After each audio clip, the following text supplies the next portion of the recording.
이번에는 종목 파인더 통해서 보다 자세한 종목별 이야기 짚어보도록 하겠습니다. 오늘도 여러 가지 특징주들 한자리에 모아봤는데요.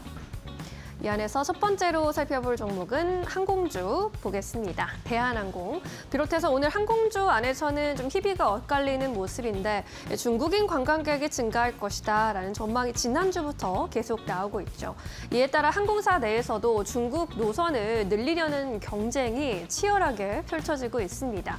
주요 항공사들의 한중 노선 운항 현황을 좀 짚어보자면 일단 대한항공이 11월에 인천에서 푸저우를 오가는 비행기를 주 3회에서 4회로 늘렸습니다. 아시아나의 경우에도 중국 노선을 주 165회 운항했다고 밝혔는데 이는 지난 3월 대비했을 때 20%나 늘어난 수준이라고 하고요. 제주항공에서도 1월부터 10월까지의 탑승객이 49만 5천 명을 달성했는데 전년도를 초과하는 수치라고 전했습니다. 티웨이에서도 10월에부터는 대구부터 장자재까지 이러한 노선을 주 2회 신규 취항한다라는 소식 전하기도 했습니다. 이러한 가운데 대한항공과 아시아나 같은 큰 항공사와 저가 항공사 LCC 간의 업황이 좀 많이 달라질 것이다라는 분석이 나오기도 했습니다. 신한투자증권에서 저비용 항공사 LCC 업황이 당분간 조금 비우호적일 수 있다라면서 현재는 멀리 바라보고 버틸 때다라고 했습니다. 이에 따라 진에어대 목표 주가를 12,000원에서 8,500원으로 크게 하향 조정했는데요. 일단 중소형 LCC 그리고 외항사의 공급이 증가하면서 경쟁이 심화될 것으로 봤습니다. 이에 따라서 중단거리 국제선 운임이 하락세가 나타나고 있는데 이러한 흐름이 당분간 지속될 것이라고 전망을 했고요. 뿐만 아니라 대한항공과 아시아나의 시정조치 이행 과정에서 한진 계열사들의 공급 효율성이 다소 저해되고 있다는 점도 진에어에게 굉장히 아쉬운 부분이다라고 전하기도 했습니다. 오늘 항공사 분위기는 어떤지 또 함께 주가 흐름 살펴보시죠. 오늘 한진칼의 경우 6%대 오름세 그리고 있지만 나머지 항공주들은 전반적으로 부진한 흐름으로 돌아섰습니다. 대한항공도 장 초반에는 빨간불 켜기도 했으나 이내 하락 전환했고요. TA항공, 제주항공, 진에어와 같은 LCC 종목들의 낙폭 좀 가져고 있습니다. 진에어가 3% 이상 내리면서 6,780원 선에 거래되는 모습입니다. 이렇게 항공주 첫 특징주로 짚어봤고요. 이어서 두 번째 특징주 열어보겠습니다.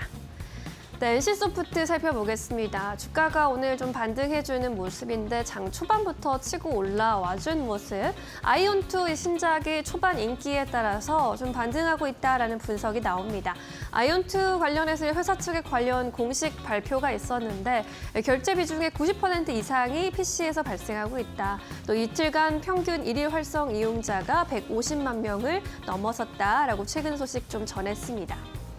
이에 따라서 현재 랭킹이 국내 구글 플레이 매출 순위 15위, 애플 앱스토어도 12위고 게임트릭스 기준 PC방 점유율 순위도 5위라고 전했는데요.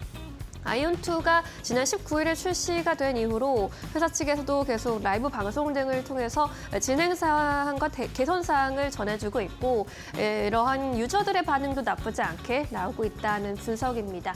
그리고 또 오늘 오후 8시에는 세 번째 라이브 방송을 진행한다고 하는데요. 향후 업데이트 계획 등을 공개한다고 하니까 향후에 또 랭킹에 어떤 변화가 있을지 앞으로의 개선 방향 어떤 것들이 있을지 주주 입장에서는 체크해보는 것도 중요할 것 같습니다.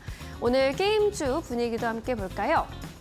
NC소프트가 시장 대비 크게 선방하면서 5% 이상 치고 올라오고 있습니다. 웹젠도 2%, 액토즈 소프트 같은 종목들도 2%대 강세, 위메이도 1%대 탄력 유지해주고 있고요. 조이시티가 장중에 하락 전환하면서 1% 가까운 낙폭 그리고 있습니다. 게임주 만나봤고요. 이어서 세 번째 이슈가 있는 종목 열어보겠습니다.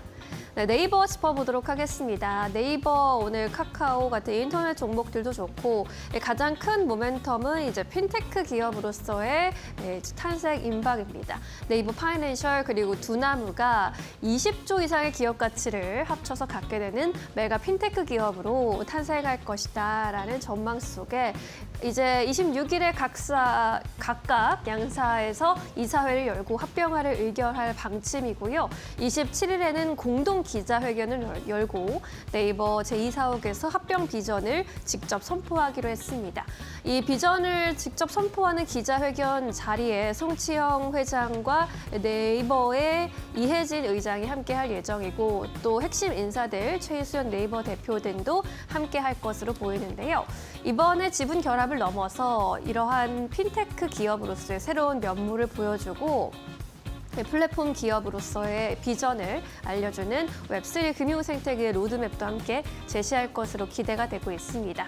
특히 이 딜은 포괄적 주식 교환 방식으로 진행이 되면서 이 두나무가 네이버 파이낸셜의 100% 자회사로 들어올 것으로 기대가 되고 있는 상황입니다. 시장에서 주목하고 있는 것은 이 합병 비율인데요. 기업 가치가 두나무의 경우에는 현재 비상장이지만 약 15조 원대로 시장에서 추산을 하고 있고 네이버 파이낸셜의 경우에도 5조 원대 안팎으로 보고 있습니다. 이러한 기업 가치를 고려했을 때 시장에서는 두나무와 네이버 파이낸셜의 가치가 1주 대 3주 정도가 될 것이다라는 점이 유력하게 꼽히고 있고요. 또 두나무 창업자의 송치영 회장과 김영현 부회장들이 이대로 시나리오대로 라면 주요 주주가 통합법인의 지분을 약 30% 확보하게 되면서 최대 주주로 올라올 것으로 기대가 되고 있고 현재 네이버 파이낸셜의 최대 주주인 네이버의 지분율은 69%에서 17% 수준으로 좀 희석될 것이다라는 전망이 나타나고 있는 상황입니다. 오늘 네이버 비롯해서 핀테크 기업들 주가 흐름도 양호하게 흘러가고 있습니다. 네이버가 빨간불 켜주는 모습 0.7%대 오름세고요. 헥토 파이낸셜과 다랄도 1%대 안팎 오름세, NHN KCP가 오늘 3% 이상 오르면서 17,000원 선에 가까이 다가가고 있는 상황입니다.